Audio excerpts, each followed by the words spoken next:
Capítulo 4. La apatía de Estados Unidos.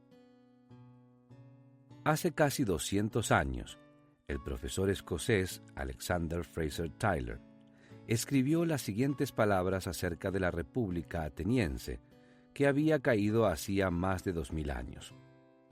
Una democracia es siempre temporal en naturaleza. Sencillamente no puede existir como forma de gobierno permanente. Una democracia seguirá existiendo hasta el momento en que los votantes descubran que pueden votar para proporcionarse a sí mismos generosos regalos provenientes del tesoro público. Desde ese momento en adelante, la mayoría siempre vota por los candidatos que prometen mayores beneficios del tesoro público, con el resultado de que toda democracia finalmente se derrumbará debido a una laxa política fiscal, que siempre es seguida por una dictadura. La edad promedio de las civilizaciones más grandes del mundo, desde el principio de la historia, ha sido de unos 200 años. Durante esos 200 años, esas naciones siempre progresaron según la secuencia siguiente: de la esclavitud a la fe espiritual, de la fe espiritual a una gran valentía, de la valentía a la libertad, de la libertad a la abundancia, de la abundancia a la complacencia, de la complacencia a la apatía, de la apatía a la dependencia, y de la dependencia de nuevo a la esclavitud. Una sincera evaluación de nuestra nación indica con fuerza que nos estamos moviendo firmemente hacia el final de la lista del profesor Tytler. No es exagerado describir a Estados Unidos como una nación apática.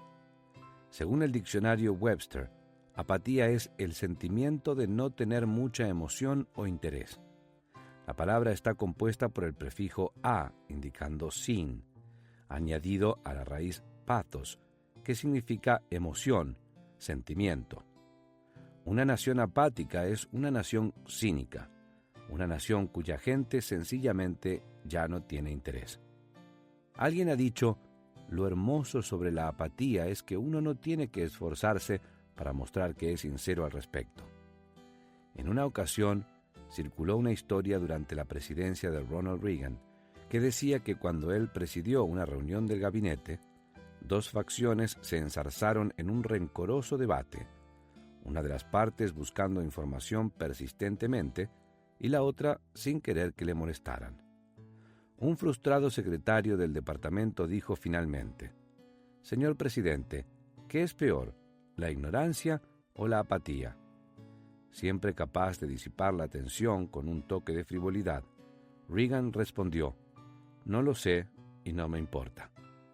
En su artículo, el lema de Estados Unidos de apatía es «No nos importa». El profesor Howard Stephen Friedman describe la actitud de indiferencia de nuestro país. A los estadounidenses no les importa. No nos importa el voto a menos que estemos convencidos de que es un candidato único.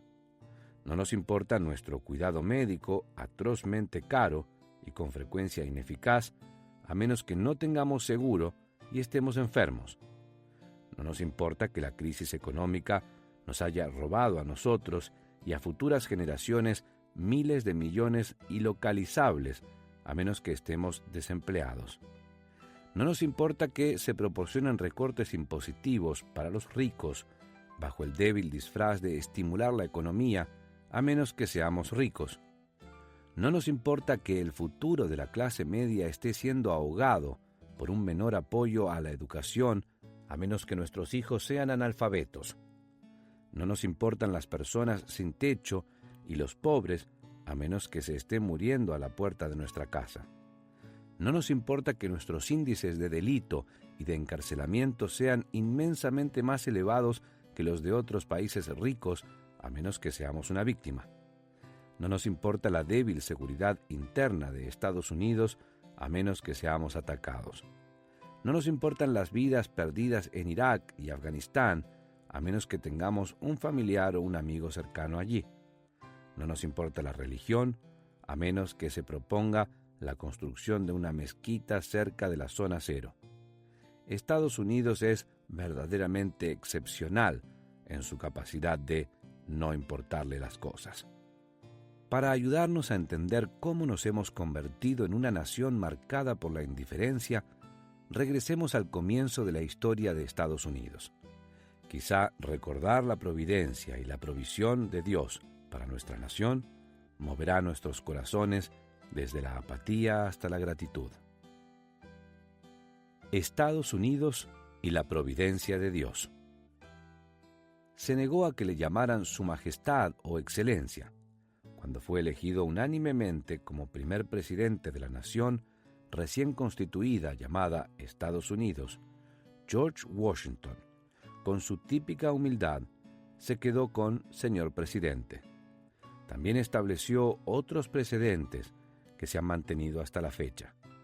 Él instituyó el primer gabinete de consejeros, inició la tradición del discurso de toma de posesión y estableció 2 períodos como el límite tradicional para el mandato del presidente.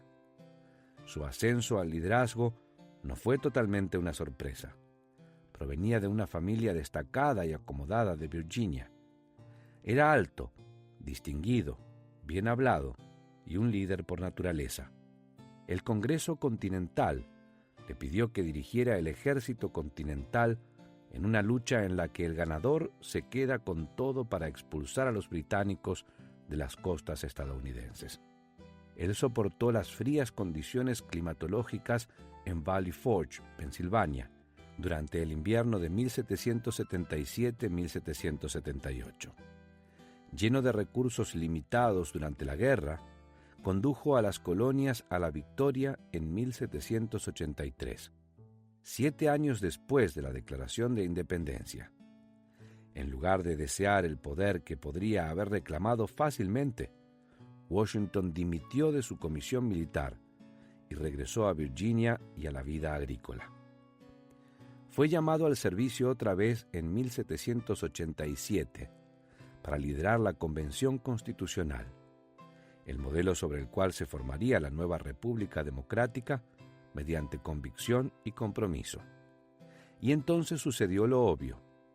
Washington fue elegido como primer presidente en 1789. Viajó desde Virginia a Nueva York, la sede del gobierno estadounidense en ese momento, para hacer su juramento como primer presidente. El 30 de abril de 1789, el día de la toma de posesión, Washington hizo el juramento en un balcón del segundo piso del Federal Hall en Wall Street, en lo que es ahora el Bajo Manhattan. Una gran multitud se encontraba en la calle para observar hacer el juramento al padre de su país. Tras la ceremonia, Washington y los miembros del Congreso se reunieron en la Cámara del Senado de Federal Hall, donde el nuevo presidente reveló su corazón a los líderes del experimento llamado Estados Unidos. Quizá por primera vez, el imponente líder entendió la enormidad de la nueva responsabilidad que habían puesto sobre él. El senador William McClay, de Pensilvania, registró sus recuerdos de Washington ante los líderes de la nación reunidos. Este gran hombre estaba agitado y avergonzado, mucho más de lo que lo estuvo jamás por el llano cañón o el puntiagudo mosquete. Dudo que fuera miedo escénico lo que puso nervioso a George Washington. Creo que él, y probablemente la mayoría de los líderes que había en ese salón, se sintieron inmerecedores por el sentimiento de destino que se había asentado sobre ese momento. Lo único que hay que hacer es leer los pensamientos bien documentados de nuestros padres fundadores para saber que ellos sentían la mano de la providencia sobre sus vidas. Aquellos hombres, casi todos ellos muy versados en su conocimiento de las Escrituras, entendían que todas las naciones están bajo Dios independientemente de que lo sepan o de que les guste. Nos haría bien familiarizarnos con el mismo testimonio de la palabra de Dios que estaba tan claro en las mentes de los fundadores de nuestra nación. Cuando el Altísimo hizo heredar a las naciones, cuando hizo dividir a los hijos de los hombres, estableció los límites de los pueblos, según el número de los hijos de Israel. Deuteronomio capítulo 32, versículo 8. Tuyo, oh Jehová, es el reino, y tú eres excelso sobre todos. Las riquezas y la gloria proceden de ti, y tú dominas sobre todo. En tu mano está la fuerza y el poder, y en tu mano el hacer grande y el dar poder a todos. Primera de Crónicas, capítulo 29, versículos 11 y 12. Él multiplica las naciones y Él las destruye. Esparce a las naciones y las vuelve a reunir. Job, capítulo 12, versículo 23.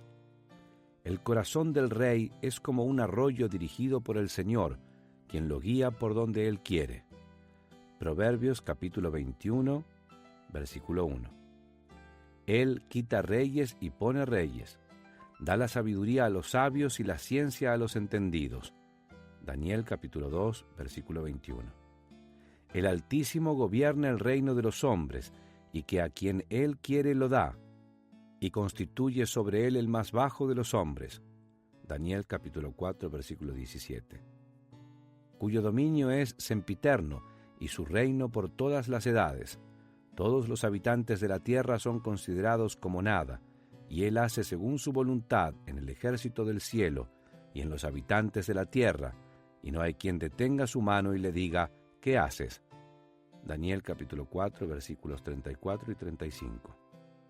El Dios que hizo el mundo y todas las cosas que en él hay, siendo Señor del cielo y de la tierra, no habita en templos hechos por manos humanas, y de una sangre ha hecho todo el linaje de los hombres, para que habiten sobre toda la faz de la tierra, y les ha prefijado el orden de los tiempos y los límites de su habitación.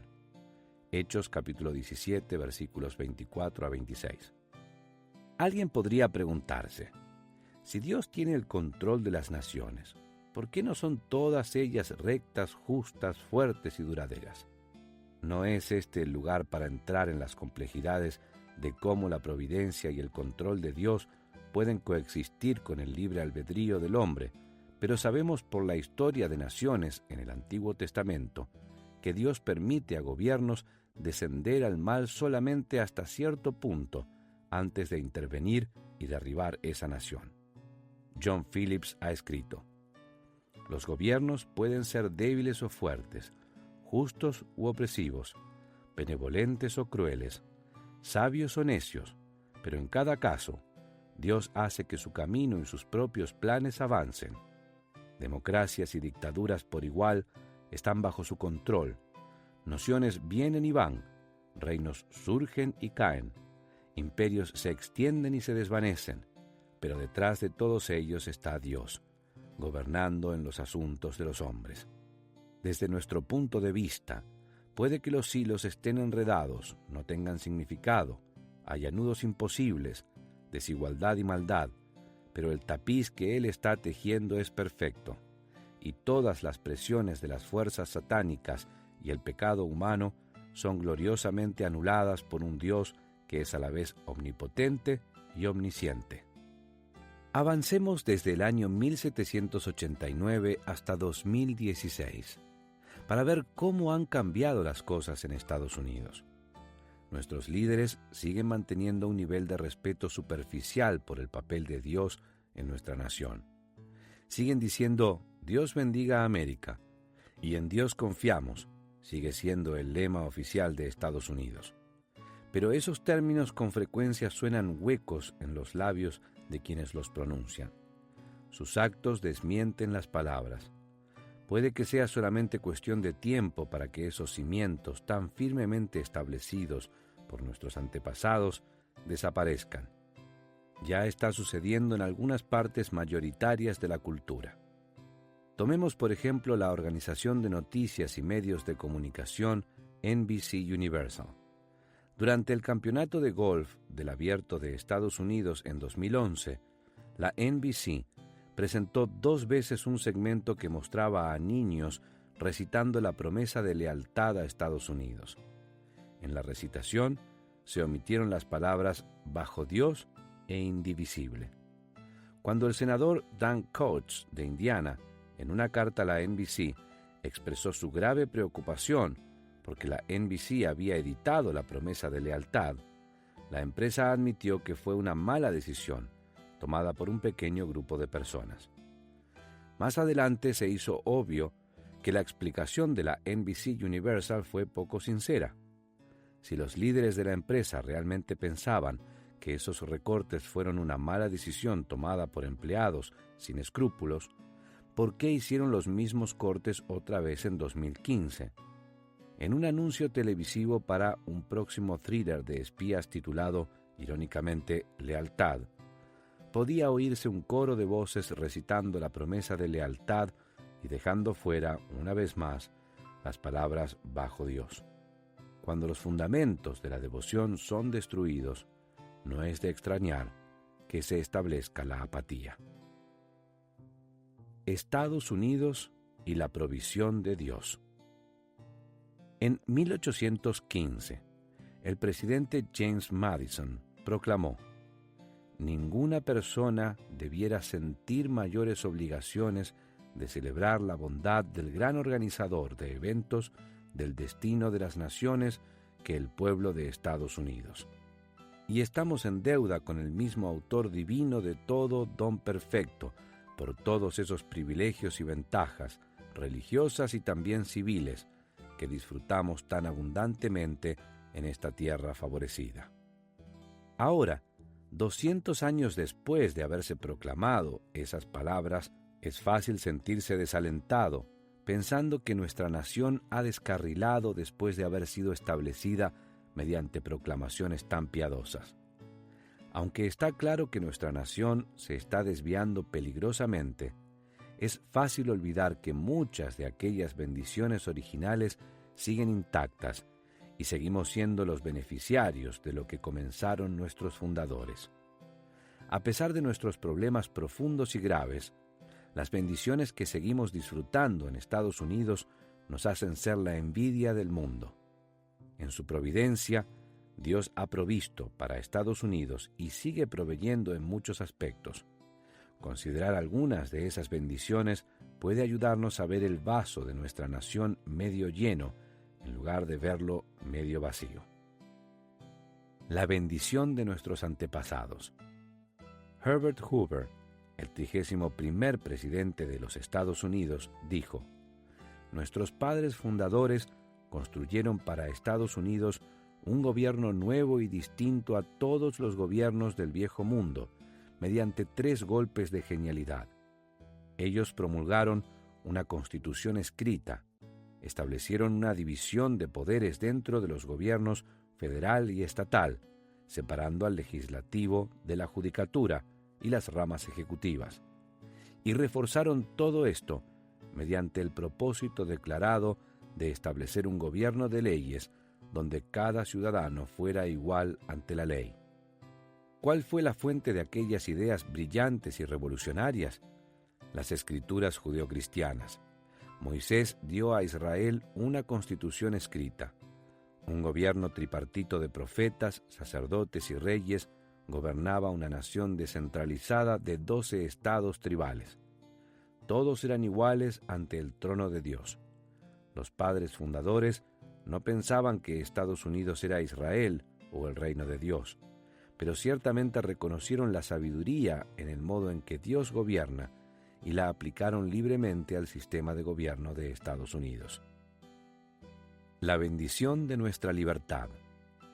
Los peregrinos llegaron a Estados Unidos para adorar con libertad según su conciencia. La generación de los padres fundadores luchó por el derecho a ser ciudadanos libres en lugar de súbditos restringidos a un rey terrenal. Y desde entonces, Estados Unidos ha acogido a quienes desean respirar libres, como está inscrito en la Estatua de la Libertad. Más personas han puesto en riesgo sus vidas para llegar a ser estadounidenses que para llegar a ser ciudadanos de cualquier otro país en el mundo, todo ello porque buscaban libertad. Lo que Jesús les dijo a los judíos en su época ha tenido una amplia aplicación sociológica para toda la humanidad. Y conoceréis la verdad, y la verdad os hará libres. Juan capítulo 8, versículo 32. La libertad es el anhelo del corazón humano, y la Declaración de Independencia de Estados Unidos refleja la fuente divina de este anhelo. Sostenemos como evidentes por sí mismas dichas verdades, que todos los hombres son creados iguales, que son dotados por su Creador de ciertos derechos inalienables, que entre ellos están vida, libertad y la búsqueda de la felicidad. Estados Unidos no es el símbolo de libertad para todo el mundo por accidente. Esta nación fue pensada para reflejar, de modo colectivo y también individual, el principio bíblico de que el hombre fue creado para ser libre. Nada debía obstaculizar la relación de la criatura con su Creador. Ni reyes, ni gobiernos, ni tiranía, ni la voluntad del hombre. En una época en que soldados estadounidenses están defendiendo nuestro derecho a vivir libres del terrorismo, nos incumbe a nosotros dar gracias a Dios por una tierra en la cual la campana de la libertad ha estado sonando durante 240 años. No podemos disfrutar de los privilegios de la libertad sin asumir inmensas responsabilidades. Espero que nunca se diga de nuestra generación que mientras aplaudimos a quienes compraron nuestra libertad con su sangre, nos fuimos a dormir durante nuestro turno y permitimos que esa libertad se nos escapara entre los dedos. En algún lugar, a lo largo del camino, tendremos una oportunidad de levantarnos y hacer oír nuestra voz. Seremos llamados a expresar mediante palabras y actos lo que significa verdaderamente la libertad de esta nación. La libertad de orar, la libertad de hablar sobre Dios, la libertad de expresar nuestros valores y creencias. Debemos aceptar este desafío de adquirir para nuestros hijos la libertad que hemos conocido, porque la libertad no es estática, sino dinámica. Es solamente tan buena como los cuidadores que se ocupan de ella. Cada generación tiene la responsabilidad de traspasar a la siguiente generación la libertad tal como fue recibida. Quienes dan por sentada la libertad están en peligro de dar por sentado al autor de la libertad. Aunque ha de atesorarse la libertad política, debemos recordar que no es la mayor de las libertades. La mayor libertad es la libertad del pecado.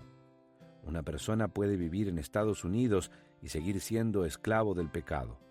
O alguien puede vivir bajo el régimen político más opresor de la tierra y aún así ser completamente libre. Los cristianos guiados por el Espíritu que viven en Estados Unidos tienen lo mejor de ambos mundos, la libertad política y también espiritual. Aunque la primera puede ser arrebatada, nunca se puede quitar la segunda. La bendición de nuestras fortunas.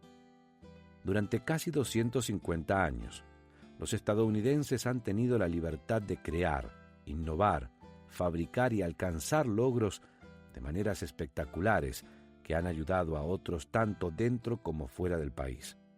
No hemos utilizado perfectamente nuestras bendiciones, pero consideremos ahora 4 bendiciones significativas que han permitido nuestra prosperidad. Bendiciones financieras. La riqueza individual no es automáticamente una señal de la bendición de Dios. En el Antiguo Testamento, sin embargo, la riqueza de Israel, en su edad de oro, fue sin duda alguna una señal de la bendición de Dios sobre las naciones obedientes. Deuteronomio capítulo 28, versículos del 1 al 14, Primera de Reyes capítulo 10, versículos del 1 al 9. El beneficio está incorporado en la creación de Dios. Cada cosa viviente en la tierra se multiplica: animales, plantas, vida microscópica y seres humanos. Si sembramos una semilla en la tierra, cosechamos cientos de plantas resultantes. El beneficio financiero refleja el patrón de la naturaleza. Sembrar los talentos de una persona y cosechar un beneficio es un acto piadoso. Mateo capítulo 25, versículos 14 a 30. El beneficio y la abundancia permiten a la humanidad propagar las bendiciones de Dios a otros. Durante gran parte de su historia, Estados Unidos ha liderado a las naciones del mundo en el Producto Interior Bruto. Tenemos el nivel más elevado de ganancias personales y la mayor cantidad de multimillonarios, más de 500. Más de la mitad de las 20 personas más ricas del mundo son estadounidenses. El dinero es un medio de medir y transferir riqueza. Su forma básica ha sido el metal precioso, aunque hoy en día está representado más comúnmente por certificados en papel y entradas digitales. El dinero es neutral, no es ni bueno ni malo. Lo que hacemos con nuestro dinero personalmente y nacionalmente es lo que importa. Primera de Timoteo, capítulo 6, versículos 9 y 10, versículos 17 a 19.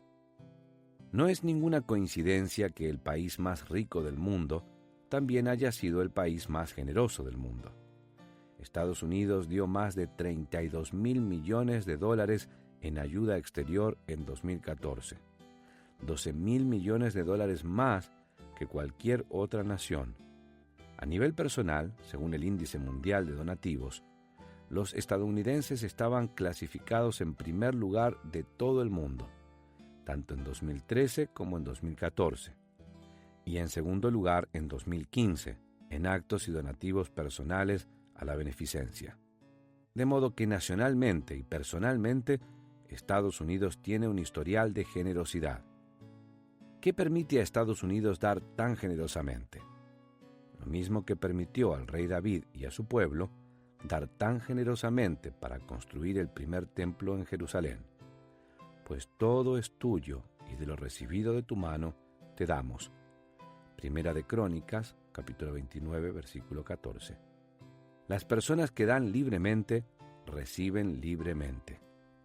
Dios le dijo a Malaquías que si su pueblo era generoso en sus ofrendas, Él abriría las ventanas de los cielos y derramaré sobre vosotros bendición hasta que sobreabunde.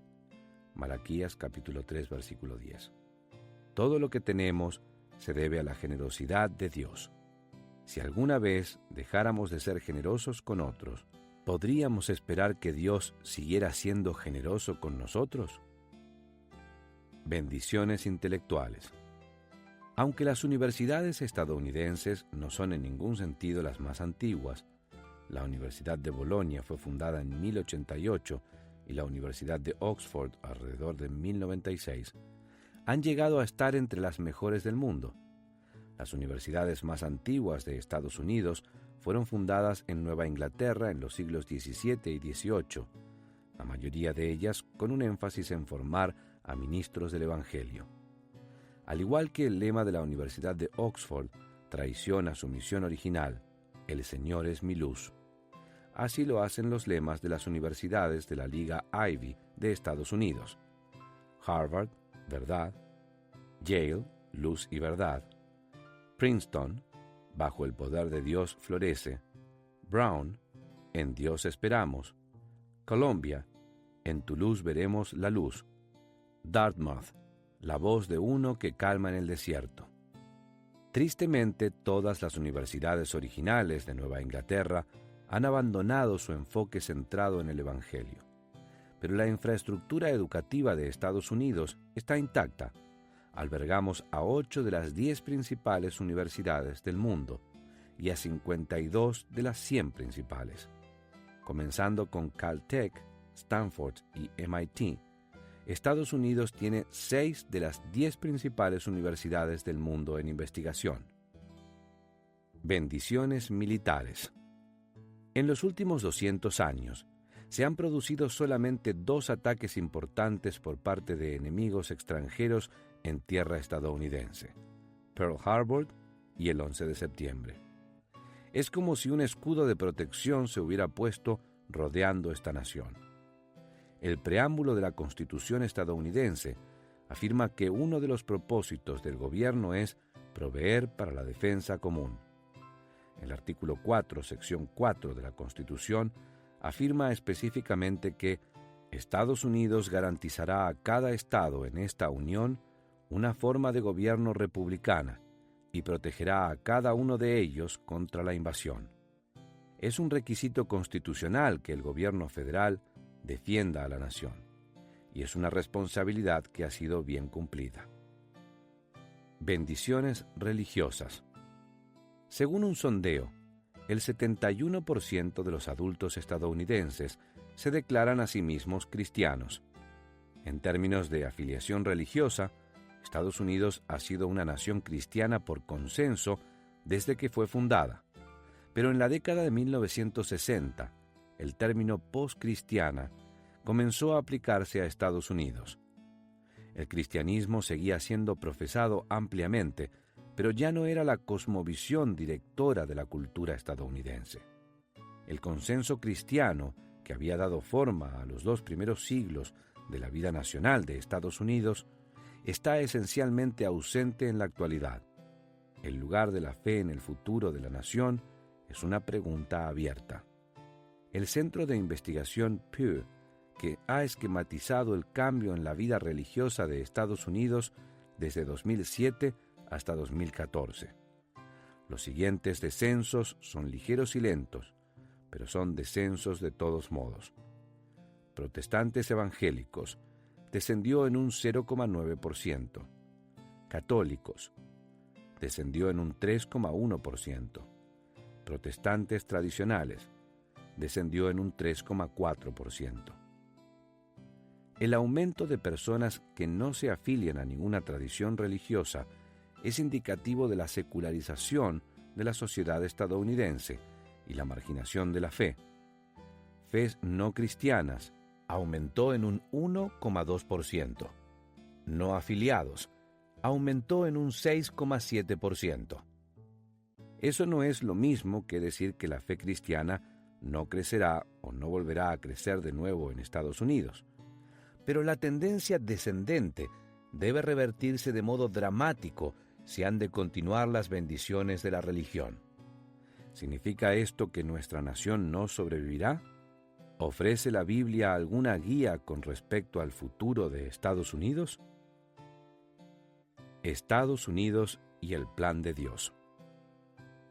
Joel Rosenberg ha escrito muchos libros hablando de los acontecimientos de los últimos tiempos, y le han consultado líderes de naciones, incluidas Israel y Estados Unidos, con respecto a realidades presentes y posibilidades futuras. Él ha observado un cambio en las preguntas que le hacen con mayor frecuencia cuando habla y hace entrevistas. En el pasado, la pregunta más frecuente era: Joel, ¿cómo puede usted ser judío y creer que Jesús es el Mesías? Pero desde el año 2000, la pregunta más frecuente ha sido: ¿qué le sucede a Estados Unidos en los últimos tiempos? En los años anteriores a 2000, ni Rosenberg ni su esposa recuerdan que nadie les preguntara sobre el futuro de Estados Unidos con respecto a la profecía bíblica. Obviamente, algo ha cambiado. Estados Unidos sigue siendo una gran nación según muchas medidas, pero existe un corrosivo sentimiento de que, por la razón que sea, ya no es tan grande como antes lo fue. Eso es causa para la preocupación y explica la razón de que muchas personas ahora pregunten ¿qué habrá en el futuro para nuestra nación? ¿Dice algo la Biblia sobre el futuro de Estados Unidos?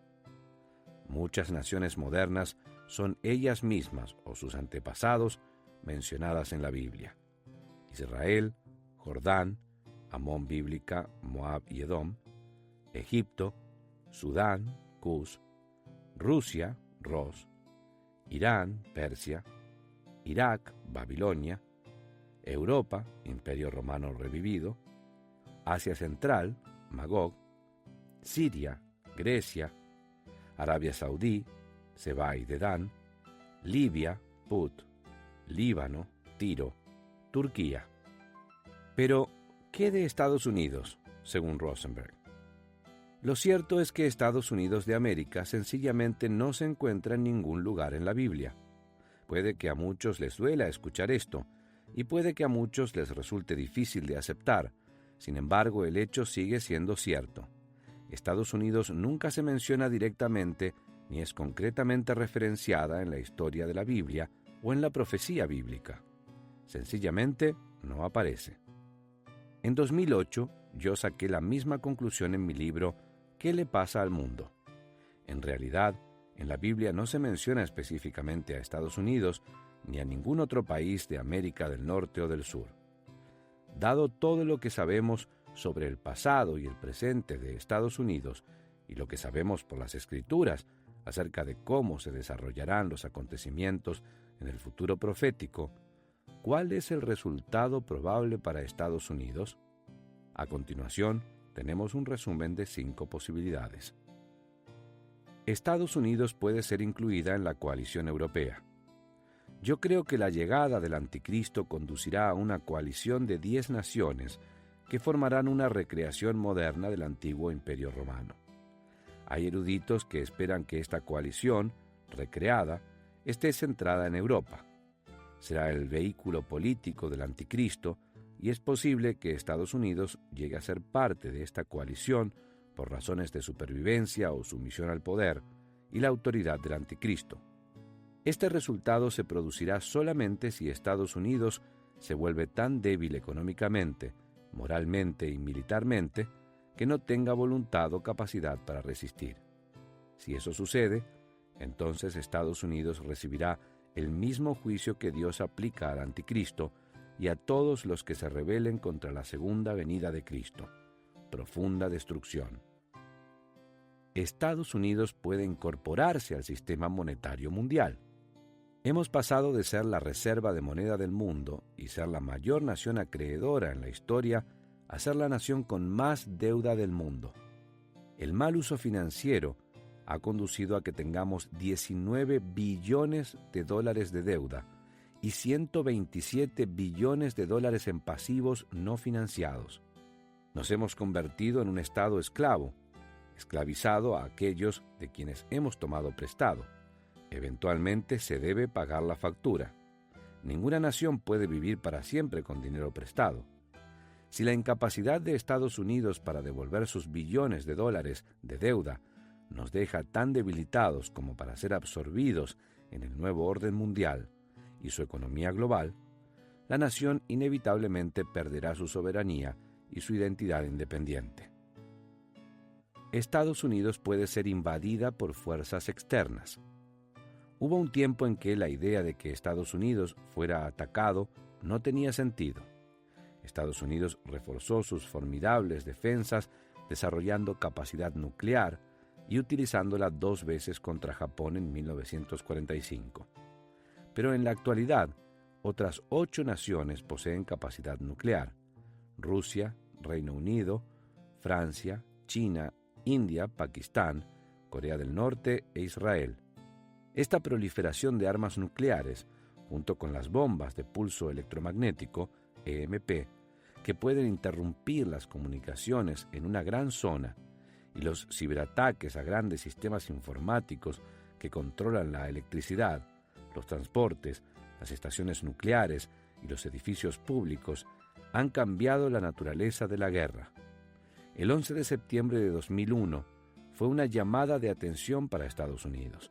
La posibilidad de que una nación de nuestro tamaño fuera obligada a arrodillarse y a necesitar décadas para recuperarse ya no es impensable.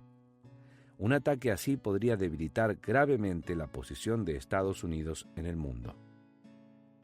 Estados Unidos puede ser infectada con decadencia moral.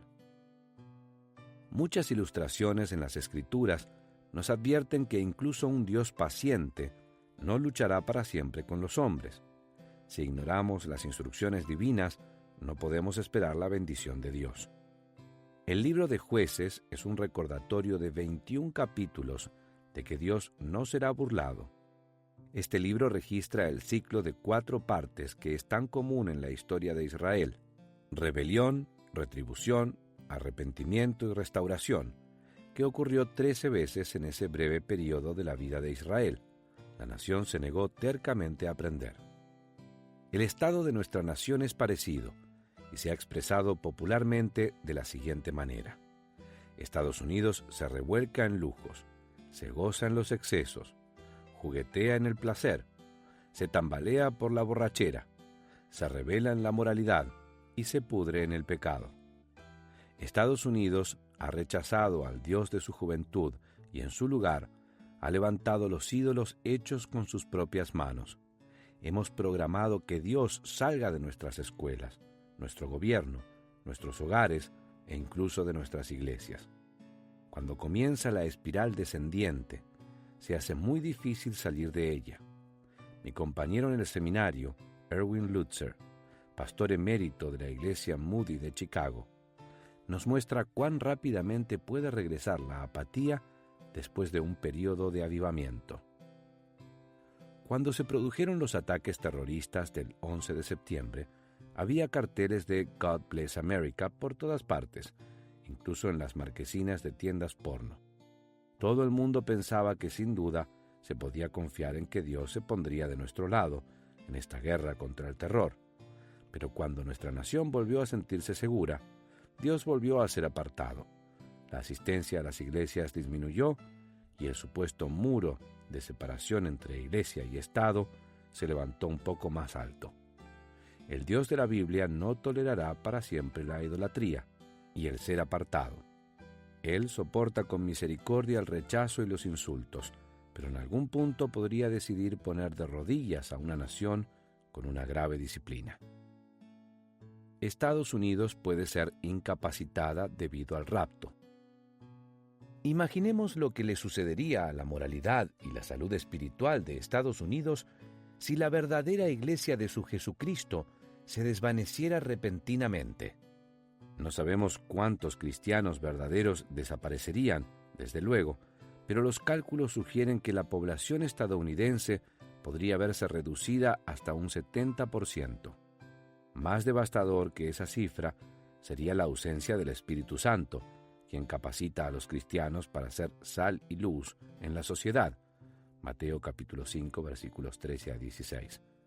Sin la influencia del Espíritu, todo el infierno se desataría en Estados Unidos, literalmente, enviando a esta nación a una descentralización de la cual no se recuperaría. Segunda de Tesalonicenses, capítulo 2, versículos del 5 al 12. Esta tierra sufriría horribles juicios que se describen en Apocalipsis y que han de caer sobre la tierra durante la tribulación. Incluso si ninguno de los anteriores escenarios se produjera, este último se producirá, porque llegará el rapto de la iglesia, y sabemos lo que le sucederá a las naciones durante la siguiente tribulación de 7 años, de lo cual hablaré con detalle más adelante en los capítulos 9 y 10. Estados Unidos y el pueblo de Dios. Cuando Arturo Toscanini era el director de la Orquesta Filarmónica de Nueva York, apareció en su buzón de correo una carta arrugada escrita en papel de cuaderno. «Apreciado señor Toscanini», decían los vastos garabatos, «soy pastor y estoy en Wyoming. Su concierto semanal es sin duda alguna buena compañía en las largas noches cuando estoy en las solitarias colinas, pero mi radio se está quedando sin baterías y tengo un viejo violín que me gustaría tocar cuando se agoten. Pero está horriblemente desafinado, así que le pido por favor, en su concierto el próximo domingo, ¿cree que podría tocar con fuerza un la para mí? Así podría afinar las otras cuerdas y tocar yo mismo un poco de música». El gran director fue conmovido por la petición, y en el siguiente concierto anunció que la orquesta tocaría un sonoro la para su solitario amigo en las montañas de Wyoming. Al otro lado del continente, el pastor oyó la nota y afinó su instrumento. Creo que todos estamos de acuerdo en que Estados Unidos, en la actualidad, está desafinada. La nación ha perdido su tono al apartar a Dios de su vida, produciendo así los acordes disonantes del cinismo y la apatía. En esta cacofonía de desesperanza, Dios llama a su pueblo a tocar un sonoro la, para que el mundo pueda oír por encima de la disonancia la nota celestial de esperanza. La primera epístola de Pedro es un libro de esperanza que nos proporciona un fuerte antídoto para esta época de apatía. La carta fue escrita a un grupo de creyentes del siglo I que se enfrentaba a una situación en algunos aspectos parecida a la nuestra. Ellos intentaban sobrevivir en una cultura que estaba desafinada de su Creador, una cultura que no los aceptaba ni los entendía. Primera de Pedro, capítulo 2, versículos 11 a 17. Observemos que Pedro se dirigió a aquellos creyentes como peregrinos, es decir, personas que vivían lejos de casa, residentes temporales, exiliados, extranjeros o forasteros. Es un recordatorio de que también nosotros Somos peregrinos que están de paso por un mundo a veces traicionero, de camino a nuestro verdadero hogar en el cielo. En los primeros versículos de su carta, el apóstol nos dio 3 verdades poderosas que nos ayudarán a vivir vidas esperanzadas en una cultura apática. Nuestra esperanza viva descansa en el poder de la resurrección. La primera razón por la cual podemos tener esperanza es porque Dios Todopoderoso nos hizo renacer para una esperanza viva por la resurrección de Jesucristo de los muertos. Primera de Pedro capítulo 1 versículo 3. Si Cristo ha vencido al último enemigo, la muerte, entonces sin duda alguna no hay situación a la que nos enfrentemos que no podamos vencer por medio de Él. Somos enormemente bienaventurados por tener esta sólida razón para la esperanza que se mantiene segura independientemente del deterioro de nuestro mundo o de las dificultades de nuestra vida. Esa razón se llama Jesús. Pedro había caminado de cerca con Cristo a lo largo de los 3 años de su ministerio público, y durante ese periodo fracasó más de una vez. Debido a la humanidad de Pedro, nos identificamos enseguida con él. Los fracasos y la resistencia de Pedro nos dan esperanza de que también nosotros, a pesar de nuestros fracasos, podemos servir al Señor tan bien como Él lo hizo al final. Pedro tenía una gran esperanza en que Jesús era el Mesías tan esperado que enderezaría las cosas en Israel y eliminaría el yugo de la esclavitud romana. Pero cuando Jesús fue crucificado, el mundo de Pedro se derrumbó, al igual que sucedió para los otros discípulos y los seguidores de Jesús. Si hubiéramos podido mirar el corazón de Pedro durante el tiempo que pasó entre la crucifixión de Jesús y su resurrección, probablemente habríamos visto un pozo sin fondo de desesperación. El hombre que él pensaba que era el Mesías estaba muerto, y todas sus esperanzas para la restauración de Israel habían muerto con él. Pero el domingo, después de la crucifixión, comenzaron a difundirse rumores de que el sepulcro de Jesús estaba vacío. Pedro y Juan corrieron hasta el sepulcro para comprobarlo por sí mismos. Cuando Pedro miró al interior y vio las telas mortuorias vacías al lado de donde había estado el cuerpo de Jesús, comenzó a captar la realidad de la resurrección. Más adelante, cuando tuvo un encuentro con el Cristo vivo, se maravilló de cómo ese hombre que había sido brutalmente ejecutado podía estar vivo ahora y sano de nuevo. Jesús ciertamente había resucitado de la muerte. Él era el Señor resucitado.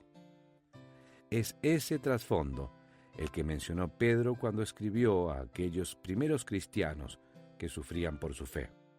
Su mensaje era el siguiente: ustedes tienen una esperanza viva basándose en lo que Jesucristo hizo cuando salió del sepulcro. Jesús venció a nuestro mayor enemigo, la muerte, y por medio de eso promete que independientemente de lo que suceda en esta vida, ustedes también derrotarán a ese enemigo. Si están buscando esperanza mientras la nación desciende a la apatía a su alrededor, no necesitan mirar más lejos que al Cristo resucitado y vivo. El mundo actual tiene solamente una esperanza limitada que ofrecer, la esperanza de una vida que no es mejor de lo que nuestros mejores esfuerzos puedan hacerla, y la cual finalmente se derrumbará en el sepulcro. Si esa es la mejor esperanza que tenemos, somos los más dignos de conmiseración de todos los hombres. Primera de Corintios, capítulo 15, versículo 19. Es mucho mejor tener una esperanza viva, los recursos del cielo mismo, cuando nos enfrentamos a una situación sin esperanza. Nuestra esperanza viva descansa en la promesa de nuestra recompensa. Pedro también tenía una esperanza viva porque el Cristo resucitado le había prometido una herencia que es incorruptible, incontaminada e inmarcesible, reservada en los cielos para vosotros. Primera de Pedro, capítulo 1, versículo 4. En ese versículo, Pedro describió esta herencia celestial, utilizando 4 afirmaciones dinámicas y descriptivas. Una herencia sin mancha. La palabra griega traducida como incorruptible también podría traducirse como no deteriorada.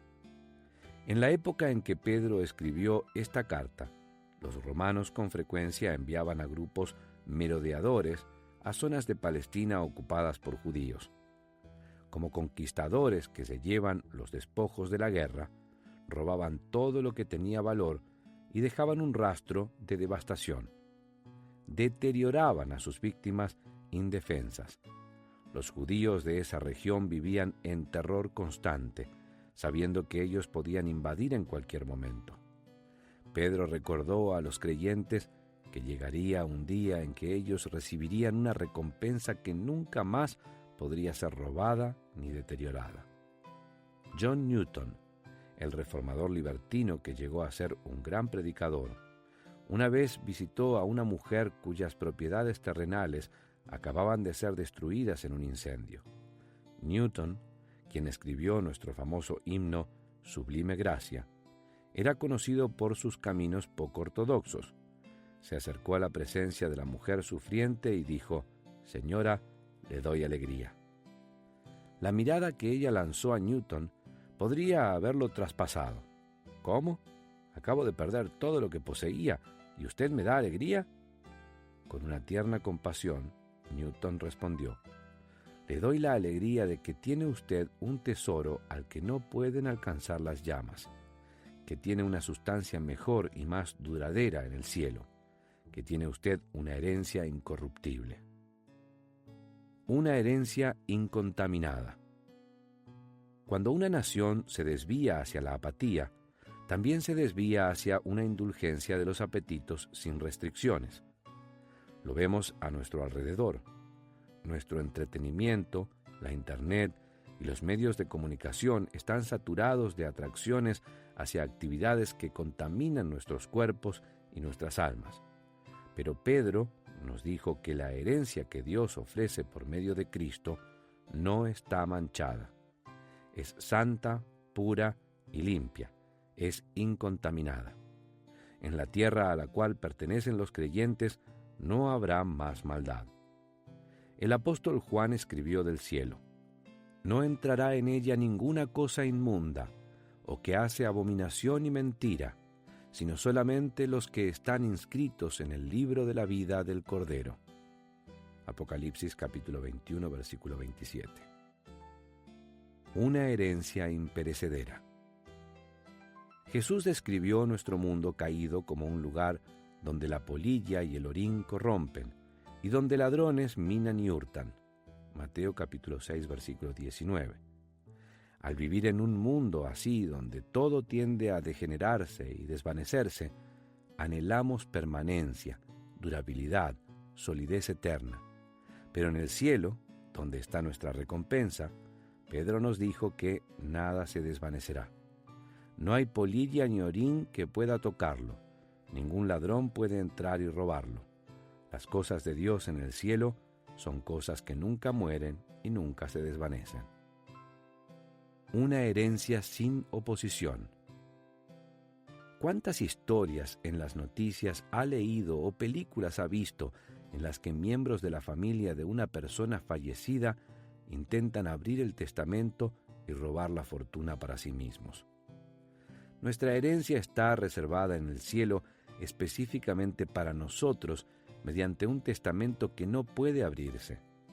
Está seguro en las manos de Dios y no puede ser robado, perdido ni destruido. Sabemos que esta herencia está reservada para nosotros porque ya hemos recibido un pago previo, el Espíritu Santo, que es las arras de nuestra herencia hasta la redención de la posesión adquirida para alabanza de su gloria. Efesios capítulo 1, versículo 14. El Espíritu Santo que vive en nuestro interior es la garantía de que nuestra herencia en el cielo está reservada con seguridad por Dios mismo, quien nos la dará en el momento de nuestra llegada al cielo.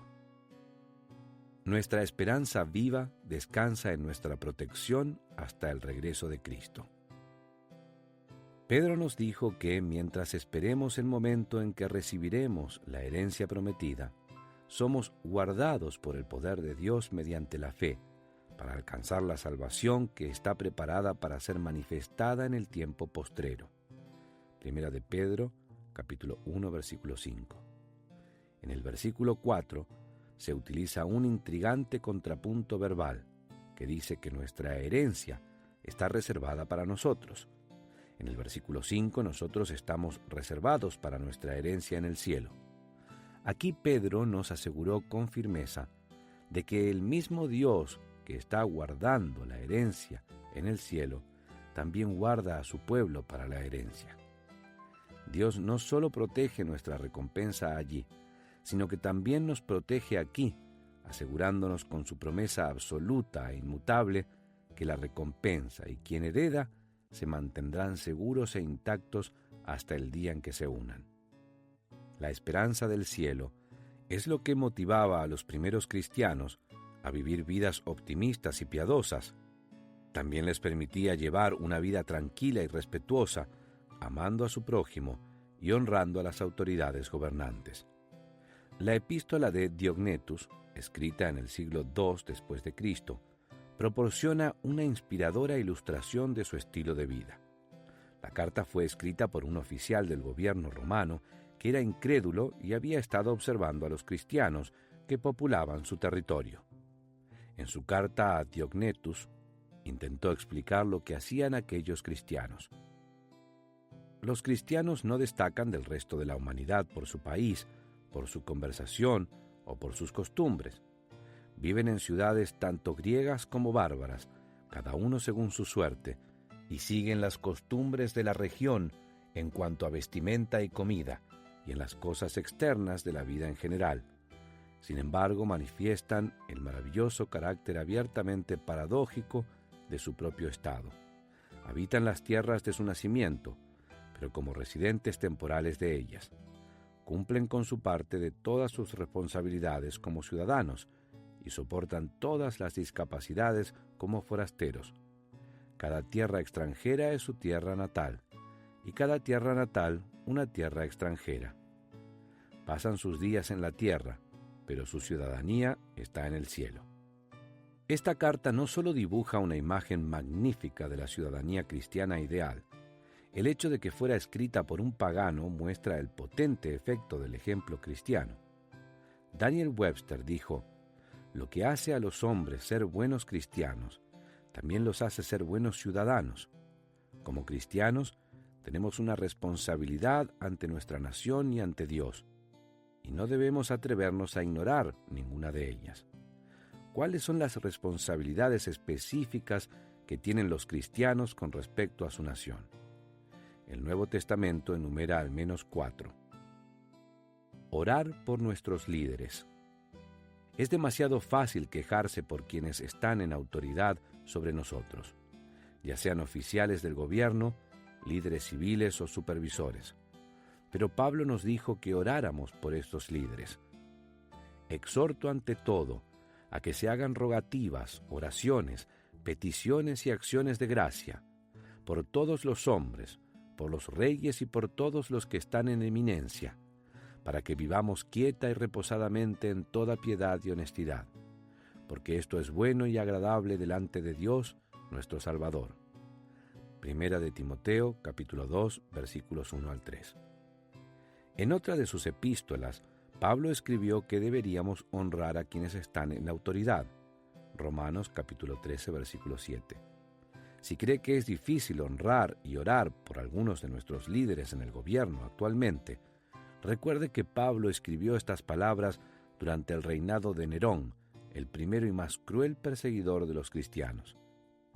Como escribí en las notas de The Jeremiah Study Bible, Biblia de Estudio Jeremiah, estas intercesiones deberían incluir peticiones por su gobierno sabio y pacífico, y también oraciones por su salvación. Tales oraciones reconocen que toda autoridad es en última instancia la autoridad de Dios, y que Dios es el Rey Supremo. Pagar nuestros impuestos. Algunos cristianos en la actualidad se preguntan si deberían retener parte de sus impuestos porque el gobierno utiliza el dinero de nuestros impuestos para financiar causas que son contrarias a la moralidad cristiana y la ley natural. El padre de la Iglesia, Justino Mártir, respondió a esta preocupación en una carta abierta a los oficiales del gobierno. Más que otros, intentamos pagar los impuestos y tasaciones a quienes ustedes nombran, tal como Jesús nos enseña. En una ocasión durante su vida, algunos acudieron a él y le preguntaron si era correcto pagar impuestos a César, y él respondió: ¿De quién es esta imagen y la inscripción? Ellos le dijeron: de César. Respondiendo Jesús les dijo: Dad a César lo que es de César, y a Dios lo que es de Dios. Marcos capítulo 12, versículos 16 y 17. De modo que adoramos solamente a Dios, pero en otros asuntos alegremente les servimos a ustedes, reconociéndolos como emperadores y gobernadores de los hombres, y orando para que, junto con su poder imperial, también lleguen a tener una mente sensata. Nunca tendremos un gobierno perfecto hasta que Cristo regrese y establezca su gobierno en la tierra. Hasta entonces, hemos de vivir bajo un gobierno secular con el cual no siempre estamos de acuerdo. Dios no nos hace responsables del modo en que el gobierno utiliza el dinero de nuestros impuestos, pero no podemos permanecer en comunión con Él si evitamos pagar nuestros impuestos. Participar en el proceso. En las elecciones nacionales de 2012, aproximadamente 25 millones de cristianos que estaban registrados para votar se quedaron en su casa el día de las elecciones. Algunos me dicen que no votan porque no creen que un solo voto cause ninguna diferencia. Esta actitud es a la vez ilógica e irresponsable. La lógica nos dice que no existiría nunca ninguna mayoría si no fuera por los muchos votos individuales que se realizan. El autor e historiador Edward Everett Hale hace énfasis en la responsabilidad de la acción individual. Yo soy solamente uno, pero sigo siendo uno. No puedo hacerlo todo, pero puedo hacer algo. Y porque no puedo hacerlo todo, no me negaré a hacer ese algo que puedo hacer. Un voto a veces es el que marca la diferencia. 8 elecciones estatales al Congreso y al Senado en Estados Unidos se han decidido por un solo voto. Me temo que la verdadera razón por la que muchos estadounidenses y evangélicos no votan es simplemente la apatía. Sin embargo, quienes no votan son con frecuencia los más expresivos y críticos cuando los cargos electos no cumplen con sus expectativas. La Biblia nos dice que los cristianos han de ser sal y luz en el mundo. Ha llegado el momento para que hagamos oír nuestras voces y nuestros votos cuenten. Pero hagamos que cuenten responsablemente. No vote a su ubicación geográfica. No vote a su denominación religiosa. No vote a su afiliación política. No vote la identificación racial, ni siquiera vote por obligación sindical. En cambio, vote por sus valores. Vote por sus creencias. Vote por sus convicciones.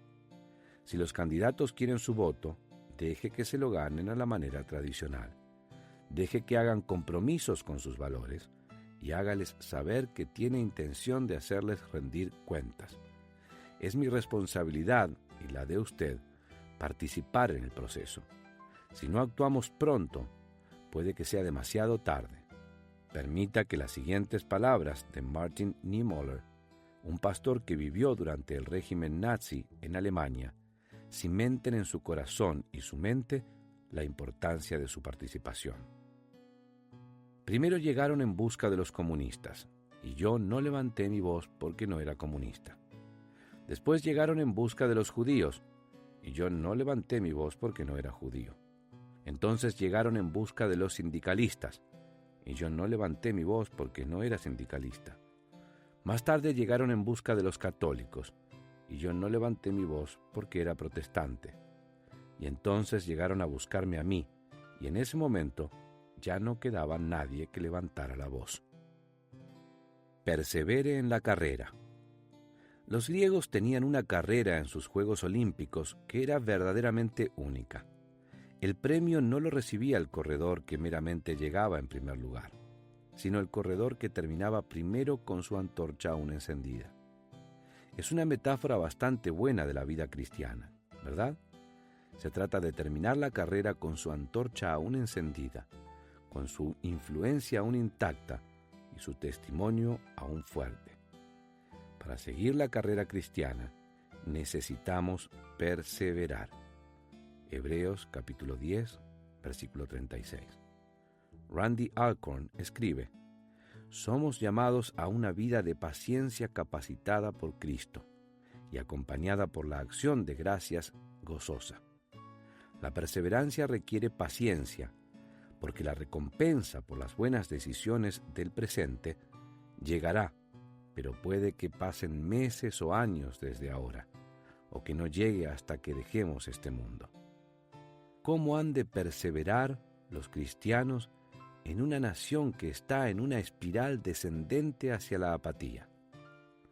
En la primera escena de la película clásica de 1952, High Noon, Solo ante el peligro, Marshall Will Kane, representado por Gary Cooper, ha limpiado la ciudad y ha hecho que sea un lugar decente y próspero donde vivir.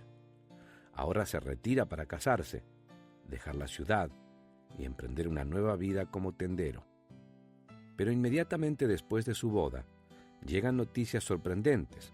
Frank Miller, a quien Kane había enviado a la cárcel, ha salido en libertad condicional y regresa en el tren del mediodía para vengarse.